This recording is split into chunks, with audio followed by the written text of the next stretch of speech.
नमस्कार। To the point with Anand Vardhan, आप सब लोगों का एक बार फिर से स्वागत है। आगे बढ़ने से पहले पहले आनंद जी को मैं इंट्रोड्यूस नहीं कर पाया था। मैंने इतना ही बोला था ये मेरे क्लास फेलो हैं और हम दोनों इकट्ठे स्कूल में पढ़े हैं। आनंद काफी सालों से ये समता पार्टी के और जॉर्ज फर्नांडिस के साथ पर्सनल तौर पर ये जुड़े रहे थे और उसके बाद आजकल ये अपना एक चैनल चला रहे हैं, दी पब्लिक इंडिया, यूट्यूब पर है। वरिष्ठ पत्रकार हैं और ये इन्होंने इस चैनल को शुरू किया था, फाउंडर एडिटर है। आनंद, मैं आपसे रिक्वेस्ट करूंगा 2 शब्द आप अपने बारे में बता दें, क्योंकि इधर के जो दर्शक हैं साउथ में वो थोड़ा जानना चाह रहे हैं। जी अजय, मतलब दो चीजें वेरी क्विकली। एक तो कॉमन थ्रेड ये है कि हम और तुम स्कूल में साथ रहे। स्कूल के बाद Ajay was a better student, तो अजय आईआईटी चले गए। मैं अपना ग्रेजुएशन और पोस्ट ग्रेजुएशन परस्यू करने के बाद I joined steel authority as a management trainee. मैं अंग्रेजी का शब्द थोड़ा ज्यादा यूज इसलिए कर ले रहा हूँ क्योंकि दक्षिण भारत में हम लोगों की ये जाति होती है व्हेन वी थिंक कि उनको हिंदी आनी चाहिए। तो मैं ये मानता हूं कि अंग्रेजी शायद कॉमन लैंग्वेज ज्यादा है जहां तक दक्षिण भारत की बात है। तो मैं I joined SAIL authority as management trainee, worked with SAIL for about 14 years, and then George Fernandes से we had a family relationship since 67-68। मेरा बड़े भाई जो पॉलिटिक्स में थे, पहले वो एमएलए थे, एमपी थे, उनकी वजह से we were very close to George. और जॉर्ज साहब ने 94, I was posted in Delhi in the from 87-88, और जॉर्ज साहब ने बिना मुझसे पूछे 94 में समता पार्टी जब बनी तो उसका मुझे जनरल सेक्रेटरी बना दिया। And then I had to resign overnight. और फिर वो मैं पूरे टाइम फुल टाइम पॉलिटिशियन था, बिहार और महाराष्ट्र का प्रभारी था। प्रभारी मतलब इंचार्ज, सेक्रेटरी इंचार्ज जो होते हैं, हर एक को कुछ कुछ वो दे दिए जाते हैं। एंड देन व्हेन दिस तहलका हैपेंड, और जब मुझे भी साफ दिखने लगा कि अब पार्टी में पैसा नहीं लिया जा रहा, मतलब जो है वो पार्टी फंड नहीं ले रहे हैं, लोग पर्सनल फंड को भी रेस कर रहे हैं, then I left Samata Party. उसकी सारी मतलब प्राइमरी मेंबरशिप, सारी पोस्ट, सब कुछ छोड़ दिया। और मतलब एट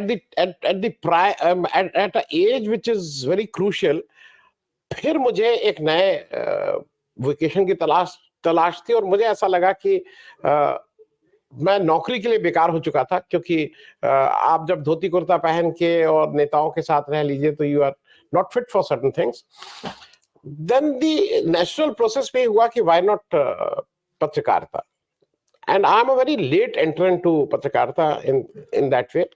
और मैंने एक लोकमत नाम का एक न्यूज़पेपर है, उसका उत्तर प्रदेश को हेड किया, सक्सेसफुली चलाया। और फिर जब ये सोशल मीडिया का समय आया तो माफ कीजिएगा, 1918 में अप्रैल में आई स्टार्टेड दिस चैनल। मतलब साथ साथ में अपना प्रिंट मीडिया भी चल रहा था। फिर एक समय आया कि मैंने प्रिंट मीडिया को बंद किया, and I M now full time into the social media channel. किताब भी लिखने की कोशिश करता हूँ, कुछ कुछ लिखता रहता हूँ, और दैट इज द जर्नी। तो मेरा एक एडवांटेज या डिसएडवांटेज ये है कि अच्छा, दूसरा एक मेरा ये है कि मैं अपने ब्रदर का जो इलेक्शन होता था उसको मैं ही हैंडल करता था।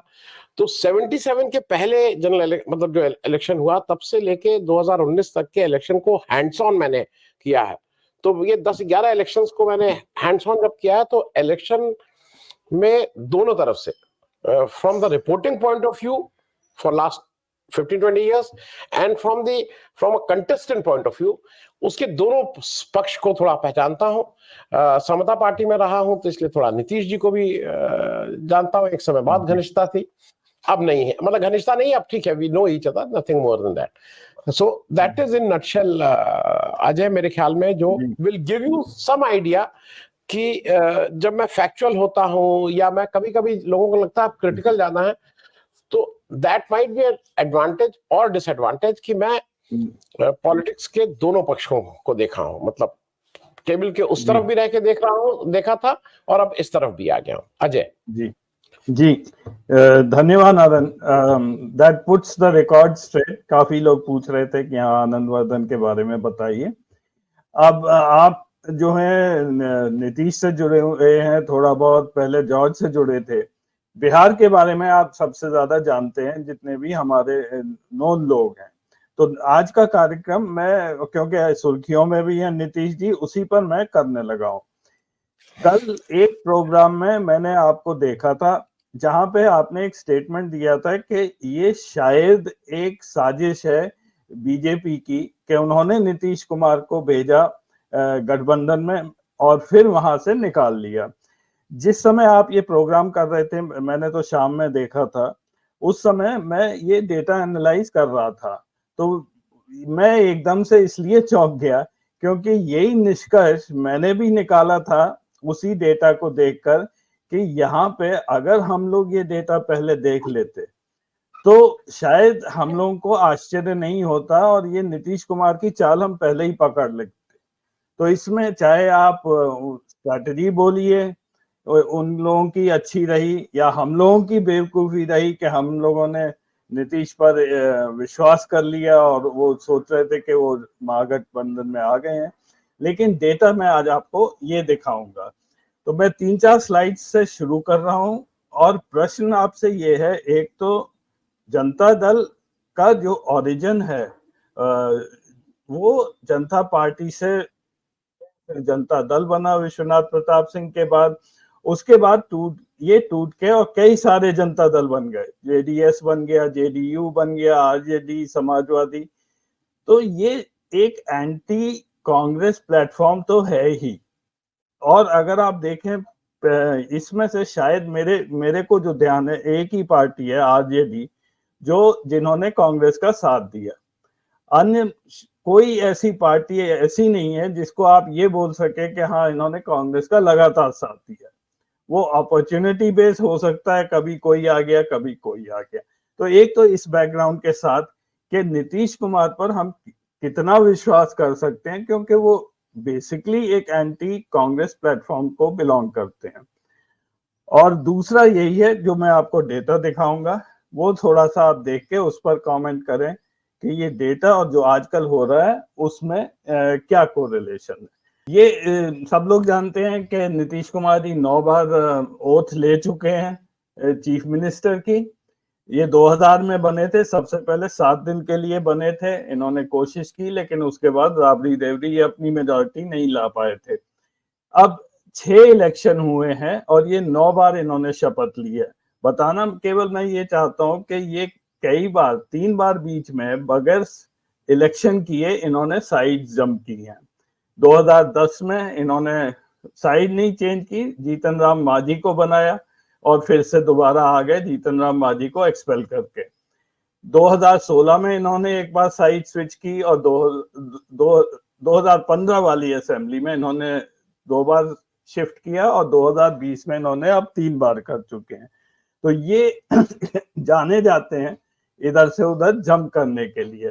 केवल मैं ये बताना चाहता हूं इसमें कि ये एनडीए के साथ जो 24 साल हैं, उसमें से लगभग 14 साल ये एनडीए के साथ रहे हैं और महागठबंधन के साथ ये 3 साल 2 महीने 18%, 18% of the time he has been with Mahagathbandhan and 82% he has been with NDA. तो बेसिकली ये एनडीए के ही साथी हैं। ये केवल अपॉर्चुनिटी ढूंढते हैं, जब इन्हें वहां कुछ दाल नहीं गलती है तभी ये यहाँ पर आए हैं, नहीं तो लगातार ये एनडीए बीजेपी के पार्टनर बने रहे हैं। इस स्लाइड में मैं एनालाइज, आपको जल्दी से थोड़ी सी कॉम्प्लिकेटेड लग रही है, लेकिन मैं आपको केवल इसमें से कुछ ही चीजें बताऊंगा। आपको 2005 के 2 इलेक्शंस थे, एक बार फरवरी में हुआ था, एक बार नवंबर में, तो उसका डेटा है। 2010 का है, 2015 और 2020, ये 5 इलेक्शंस का डेटा है। और आप केवल ये ग्रे वाले लाइन पर थोड़ा सा आप इस पर ध्यान दें। 2005 में ग्रे है जेडीयू को कितनी सीट मिली थी। जेडीयू को 55 मिली। फिर 2005 नवंबर में उन्होंने अच्छा किया, 88 सीट्स हो गई। 2010 में एनडीए बीजेपी प्लस जेडीयू इनका सबसे अच्छा परफॉर्मेंस रहा। जेडीयू को 115 और बीजेपी को 91, ये इनका सबसे अच्छा था, यहाँ पे ये पीक में थे। उसके बाद केवल ये दिखा रहा हूं मैं कि जेडीयू डिक्लाइन पर है। अगले इलेक्शन 2015 में 71 और पिछले इलेक्शन में 43 सीट्स आई थी, तो जेडीयू का ग्राफ नीचे है। उधर अगर आप आरजेडी देखेंगे, आरजेडी 2010 में सबसे लोएस्ट उस पर थी, उसके बाद ये बढ़ते गए। 2015 में 18, पिछले इलेक्शन में लगभग उतनी थी, 75 सीट्स आई थी। कांग्रेस भी जो 2010 में बिल्कुल 4 सीट्स मिली थी, उसका भी ग्राफ थोड़ा बहुत ऊपर ही बढ़ रहा है, 27 और पिछले इलेक्शन में 19। तो अगर मैं ये पीछे का क्लटर हटा दूं तो आपको जेडीयू जो ग्रे लाइन है वो नीचे आती नजर आएगी, आरजेडी ऊपर या लगभग सेम है, बीजेपी ऊपर नीचे होती रहती है अकॉर्डिंग टू सिचुएशन, और कांग्रेस का ऊपर है। तो अगर आपके सामने ये डेटा हो, जो नीतीश कुमार के सामने रहा होगा अवश्य, और अब आप 2024 में नेगोशिएट कर रहे हैं सीट्स के लिए, तो ये सामने दिखेगा उनको कि जेडीयू डिक्लाइन पर है, आरजेडी उसी लेवल पे है या ऊपर बढ़ रही है, कांग्रेस ऊपर बढ़ रही है।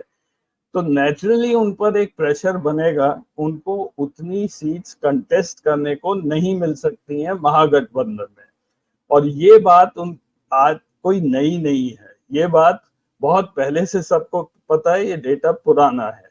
तो अगर हम लोग ये सोच रहे हैं कि वो महागठबंधन में आ गए तो यहाँ उनका सर्वाइवल होने वाला नहीं था, और ये बिल्कुल ये डेटा दिखा रहा है।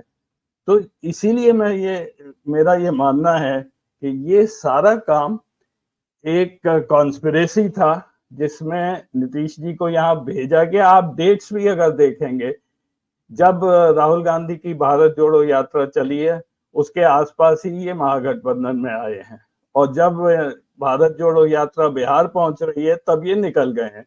तो डेट्स भी आप मैप कर सकते हैं।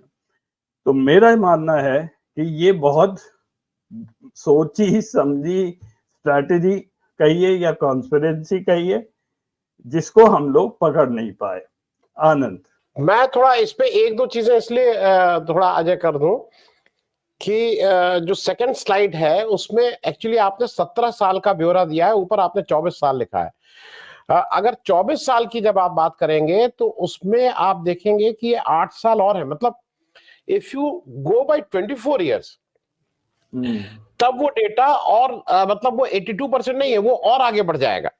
मैं जो शायद अपनी बात आपसे कह पा रहा हूं, क्योंकि 2000 में जब ये पहली बार 7 दिन के लिए मुख्यमंत्री बने, तब से लेके आज तक ये करीब करीब 21 साल 22 साल तक बीजेपी के साथ रहे। 21 साल, मतलब आप ही के डेटा से मैं उठा के बोल रहा हूँ। नंबर 1। नंबर 2, एक दो चीजें मतलब जो क्वेश्चन है, जो कॉन्स्पिरेसी थ्योरी की जब मैं बात करता हूं तो उसका कारण क्या है वो मैं बता दूं। बीजेपी की जो मतलब उसका जवाब मेरे पास आज भी नहीं है। I don't have an answer for that. And मैं इसलिए इसको बोल रहा हूं कि दर्शकों को ये चीज समझना है कि ये क्या हो रहा है।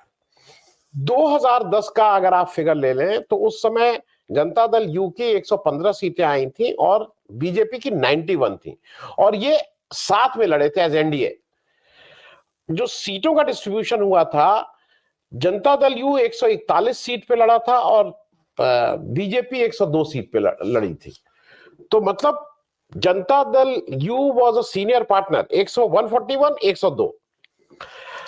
उसके बाद कॉन्स्पिरेसी के तहत जो लास्ट इलेक्शन हुआ, जो 2021 का इलेक्शन था, 2020 का इलेक्शन था, उसमें अमित शाह साहब ने जिस तरह से चिराग पासवान को पीछे लगा के इनको हरवाने का काम किया जेडीयू को, वो सामने था। नीतीश कुमार का जो मतलब anyone can read, Nitish Kumar तो हम आपसे ज्यादा, जो एक आदमी 17 साल से मुख्यमंत्री है उसकी, वो हम सबसे ज्यादा समझता है पॉलिटिक्स। हम सारे कंबाइंड जितने लोग पॉलिटिकल एनालिस्ट हैं उनसे ज्यादा समझता है, तो ये उनको भी समझ में आ रहा था। तो पहली चीज तो यह है कि नीतीश कुमार जी की वो जो सर्वाइवल इंस्टिंक्ट है वो बहुत ज्यादा हुआ है, क्योंकि नीतीश कुमार जी ये जानते हैं कि कभी भी ऑन हिज ओन कभी भी उनकी मेजॉरिटी नहीं आ सकती है। क्योंकि वो लास्ट उनको 2010 में वो मिला था कि 141 में अगर 122 ले आते तो जेडीयू ऑन हिज ओन वो हो जाता, लेकिन अब वो कभी नहीं ला सकते हैं। कॉन्स्पिरेसी थ्योरी ये लगती है कि आप जितने क्वेश्चन कर लीजिए, एक चीज का आंसर अभी भी नहीं मिलता है कि नीतीश कुमार जी को वापस बीजेपी में जाने के बाद अपयश में बोल रहा हूं, I am using a term, अपयश के अलावा और क्या मिला है। वो अब लोग कह रहे हैं इंडिया गठबंधन में वो इंडिया गठबंधन के नेशनल लीडर के रूप में प्रोजेक्ट किए जाते थे कि भाई उनको हुआ, उनके साथ ये गड़बड़ हुई। यहां पे वो नेशनल, जब जो बीजेपी में अब हैं तो जेपी नड्डा अब उनके उसमें आते हैं। आप अगर कहीं भी देख लीजिए, जो भी इंपॉर्टेंट ओथ सेरेमनी होती है वहां जेपी नड्डा को बुलाए, जेपी नड्डा पीछे रहते हैं। JP Nadda is a very, तो वो नीतीश कुमार ने विश्व बीजेपी के सामने अपनी हैसियत क्या कर ली है, नंबर एक तो ये है। मैं ये बातें इसलिए कह रहा हूं कि बीजेपी ने जब उनको उनकी जगह भी दिखाई है, दो लोग जो सबसे ज्यादा गाली, जिसको बिहार की जो भी पॉलिटिक्स फॉलो करता है, जो सुबह शाम दोपहर रात में अगर उठ के रात में सोते समय भी अगर गाली देते थे, नींद में सपने में भी गाली देते थे, उन दो बीजेपी लीडर का नाम था सम्राट चौधरी और विजय कुमार सिन्हा। सम्राट चौधरी के पिता शक्नी चौधरी के मेरे बहुत घनिष्ठ रहे हैं। जब समता पार्टी थी तो वो नीतीश का दूसरा वाले कैंप को समता पार्टी में वो उसका नेतृत्व वो करते थे, जो एंटी नीतीश कह लीजिए, या जो एक पार्टी में जो विद इन दी पार्टी जो चलता है, स्ट्रॉन्ग लीडर थे। अब उनके लड़के हैं सम्राट चौधरी, और दूसरे विजय कुमार सिन्हा, जिनके साथ as speaker of the house जो नीतीश कुमार जी का जिस तरह का वाद विवाद हुआ था वो सबको याद है, अभी एक साल पहले। BJP has seen to it कि ये दोनों लोग ही आपके डिप्टी चीफ मिनिस्टर बनेंगे। वो ये नहीं है कि आप रेणुका कुमारी जी और सुशील मोदी जी जो आप चाहेंगे, नहीं, इन दोनों को दे कि जो आपको सबसे ज्यादा, आप जिससे सबसे ज्यादा गाली देते थे, जिससे आप सबसे ज्यादा अनकंफर्टेबल थे, उनको बनाया। तो बीजेपी ने अपनी मैसेजिंग बहुत क्लियर की है। दूसरा, बीजेपी ने यह भी मैसेजिंग बिल्कुल क्लियर है कि it is BJP central leadership वो जो डिसाइड करेगी। शिवराज सिंह चौहान, वसुंधरा राजे, रमन सिंह, ये सामने है। दूसरा, वो सामने वाले दल को अब वो इंपॉर्टेंस नहीं देगी, वो on their own they will dictate terms. अगर वो उद्धव ठाकरे को, अगर आपको याद हो, मैं इसलिए कह रहा हूं कि बीजेपी ने उनको कुछ भी लिख के दिया हो, बिना लिखे दिया हो, वर्बल अंडरस्टैंडिंग हो कि कल जब मोदी जी हटेंगे तो आपको प्राइम मिनिस्टर बना देंगे, प्राइम मिनिस्टर प्रेसिडेंट दोनों के पद एक साथ आपको दे देंगे, आप प्रेसिडेंट भी रहिएगा, प्राइम मिनिस्टर भी रहिएगा, चीफ मिनिस्टर भी रहिएगा, चलिए सब कह दिया। तो आप कहने को आप कुछ कह दीजिए, लेकिन ये फैक्ट रिमेन्स कि वो अपने वर्ड्स का ऑनर नहीं करती है बीजेपी। महाराष्ट्र में उद्धव ठाकरे को पूरे देश ने देखा था, जब उद्धव ठाकरे को कहा गया था कि आप चीफ मिनिस्टर बनेंगे अगर हमारा अलायंस आया, और नहीं बनाया। तो नीतीश कुमार जी के पास ऐसी कौन सी चीज है कि उनको बनाया जाएगा? यहां से बात शुरू करनी है। अब बात आती है कि ये कॉन्स्पिरेसी क्यों है। कॉन्स्पिरेसी इसलिए है कि सबसे ज्यादा सूट ये कर रहा था कि आप अगर इंडिया आज इस चीज से बीजेपी को सीट का जो फायदा हुआ या जो नहीं हुआ, सबसे बड़ा नुकसान इंडिया अलायंस को हुआ है। और जो बीजेपी जिसमें सफल रही है, इसको कोई एक्सेप्ट करे या ना करे, कितना नुकसान होगा, कंटेन हो पाएगा नहीं हो पाएगा, बिहार तक रहेगा, लेकिन आज की तारीख में as thing stands today, India alliance का इसमें बहुत डैमेज हुआ है, इमेज में, नैरेटिव सेट करने में, सारी चीजों में। और दूसरी चीज पे अब बीजेपी फिर से लग गई है। बीजेपी का हरदम ये ध्यान रखिएगा, दुश्मन नंबर 1 वो कांग्रेस मुक्त भारत की बात करती है। वो कभी भी जेडीयू मुक्त भारत, तृणमूल कांग्रेस मुक्त भारत, अपना आम आदमी पार्टी मुक्त भारत नहीं कहती, वो कांग्रेस मुक्त भारत। और उस एजेंडा में कांग्रेस को जिस तरह से अब गाली देने का काम, अब बार बार कहा जा रहा है कांग्रेस की वजह से नीतीश कुमार चले गए, कांग्रेस की वजह से। कांग्रेस का वहां लेना एक ना देना दो। वहां पे जो सबसे बड़े प्लेयर थे लालू यादव और तेजस्वी यादव, अपनी मनोवृत्ति जिस तरह से वो करते, उसके अगेंस्ट जाके उन्होंने पिछले 18 महीने अपने को रिस्ट्रेन किया हुआ था, धैर्य के साथ काम कर रहे थे। और ऐसे में ये लगता है कि एक प्लान के तहत उनको वहां भेजा गया, उनसे कहा गया वहीं रहो, और ये सारा जब कुछ हो जाए तो कमजोर कड़ी के तौर पे टाइम हम बताएंगे कि कब वहां से आपको हटना है। और इस कॉन्स्पिरेसी थ्योरी को इसलिए मैं करता हूं कि उनके जो सबसे 3 प्रमुख सलाहकार इस समय पॉलिटिकल हैं जो वो रहते हैं, संजय झा जी, अशोक चौधरी जी और विजय कुमार चौधरी। नीतीश कुमार जी के सलाहकार हरदम चेंज होते रहते हैं। जब समता पार्टी बनी थी, उनके जो सबसे घनिष्ठ थे ललन सिंह आज कहाँ हैं? जब समता पार्टी बनी थी, अपना मंत्री पद छोड़ के आए थे वशिष्ठ बाबू, आज कहाँ हैं? मैं ये नाम इसलिए, शक्नी बाबू की डेथ हो गई, ठीक है, बहुत से मैं इसलिए नाम लेता हूं कि ये एक समस्या नीतीश जी की है कि वो पुराने लोगों को साथ नहीं, वो हरदम नए अपने जो साथी हैं उनको हरदम चेंज करते रहते हैं। और तो और वो आरसीपी सिंह और पीके आज कहाँ हैं? जो प्रशांत किशोर और आरसीपी सिंह का भी एक दौर आया था। इन सबके बीच ऐसा लगता है कि ये, और 2 और लोग थे, हरवंश जी दिल्ली में बैठ के और केसी त्यागी जी दिल्ली में बैठ के बीजेपी का एजेंडा चला रहे थे। और कॉन्स्पिरेसी के तहत ये तय किया गया था कि एक ऐसी स्टेज आएगी जब नीतीश जी को ये समझाया जाएगा कि आप इट इज वेरी इनसिक्योर, लोग आपको मानेंगे नहीं। और वो जब समय आया, जब इंडिया गठबंधन को सबसे ज्यादा चोट लग सकती थी, जब वो बिहार और वेस्ट बंगाल की यात्रा एंटर करने वाली थी, उस समय they have strike it down. तो ये मुझे और विश्वास होता जा रहा है कि कॉन्स्पिरेसी है। मेरी आपकी कोई बात नहीं होती अजय, वी आर टॉकिंग, मतलब अभी हम लोग प्रोग्राम शुरू करने से 1 मिनट पहले बात किए, लेकिन जस्ट इन कोइंसिडेंस कि जिस तरह से मैं सोच रहा था वैसे ही आपका डेटा भी उसको सब्सटैंशिएट कर रहा है जो बात मैं आपसे कर रहा था। अजय जी, मैं ये इसलिए बोल रहा था कि अगर 3 पार्टी के बीच में सीट डिवाइड होंगी तो जेडीयू को उतनी सीट्स वहां पे नहीं दी जाएंगी कंटेस्ट करने को, जितनी अगर 2 पार्टी हैं जैसे बीजेपी के साथ हमेशा से जेडीयू को 100 के ऊपर सीट्स ही मिली हैं कंटेस्ट करने को, 110 या 120, और बीजेपी कम ही सीट्स लेती है, चाहे वो 90 ले 80 ले जो। लेकिन जब महागठबंधन में ये लोग आए थे, अगर आपको याद होगा, तब शायद आरजेडी और इनके बीच में 100 सीट्स गई थी और बाकी कांग्रेस को दी गई थी। लेकिन इस बार जब वही 3 पार्टी बैठती तो कांग्रेस का ग्राफ ऊपर जा रहा है, आरजेडी का ऊपर जा रहा है, जेडीयू का नीचे आ रहा है, तो वहां पे नीतीश जी को 100 सीट्स नहीं मिलने वाली थी। वो आरजेडी भी नहीं दे सकता था, आप कांग्रेस को छोड़ दीजिए, कांग्रेस उस डिस्कशन में है ही नहीं।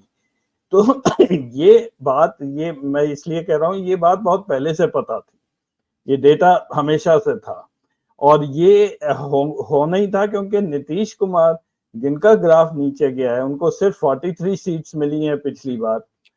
वो अगर 100 सीट पे नहीं लड़े थे इस बार, तो वो 43 की भी नीचे 20 होने का उनका खतरा है। तो ये मैं आपको इस एंगल से ये बता रहा था। और ये तो बात क्लियर है कि एलजेपी तो एक स्टूज है बीजेपी का, जो केवल वोट काटने के लिए यूज हो रहा है। अरे वो 200 कैंडिडेट्स खड़े कर रहे हैं और 1, 2, 4 सीट्स वो लोग जीतते हैं, तो बेसिकली उनका कोई पॉलिटिक्स में कोई उनका इंटरेस्ट नहीं है। वो जैसे AIMIM पार्टी है, वो कहीं भी खड़ा करती है, इसी तरह से एलजेपी भी बन गई है। लास्ट में ये मैं आपसे एक अंतिम क्वेश्चन ये है कि आरजेडी पिछले 2 बार से हमेशा इसके लार्जेस्ट पार्टी रही है असेंबली में, तो ये लोग क्या अपना, जब नीतीश जी वापस आए थे तो क्यों तैयार हो गए थे इतने इजीली नीतीश कुमार को सीएम बनाने में? उस समय क्यों नहीं लालू यादव या तेजस्वी यादव ने कहा कि सीएम मैं बनूंगा? आनंद नहीं, वो स्ट्रेटेजिकली उसमें कांग्रेस का भी एक बड़ा रोल था। ऐसा कहा जाता है कि सोनिया गांधी जी और लालू जी ने मिलकर डिसाइड किया था कि let Nitish lead it. Nitish को भाई एक स्पेस चाहिए, नीतीश को फेस भी बेटर थे, लालू जी का हेल्थ और लालू जी के जो कोर्ट केसेस हैं जिसकी वजह से वो एक्टिव पॉलिटिक्स में अब नहीं आ सकते। उनका रोल एक कोच का रह सकता है या एडवाइजर का रह सकता है, और वो स्ट्रेटेजी ठीक भी थी, उसमें मुझे कोई दोष नहीं लगता है।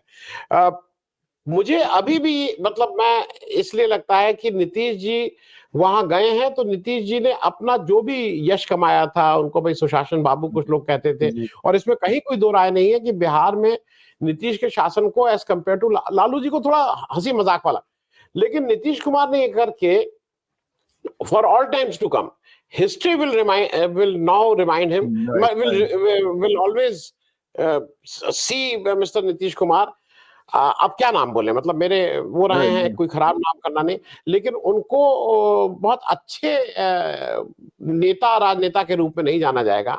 उनकी गिनती बहुत ही मौका परस्त थी। अब तरह तरह के नाम लिए जा रहे हैं, वो नाम क्या लें, उस तरह के उसमें होगी। एंड ऑफ द डे मुझे लगता है कि इस सारे गेम में सबसे बड़े लूजर नीतीश कुमार जी रहे हैं। 17-18 साल चीफ मिनिस्टर थे, 1-2 साल और हो जाएंगे तो क्या फर्क पड़ता है, nothing will change, but he has been a big loser.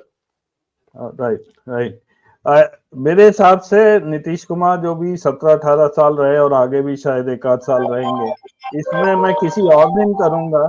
Bihar का जो फाइनेंशियल सिचुएशन है उसमें कोई खास यहाँ पर फर्क नहीं आया है। खैर, आज के प्रोग्राम यहीं पे खत्म करते हैं। अगले हफ्ते फिर हम मिलेंगे, कुछ और बात करेंगे। धन्यवाद आनंद। Thank you.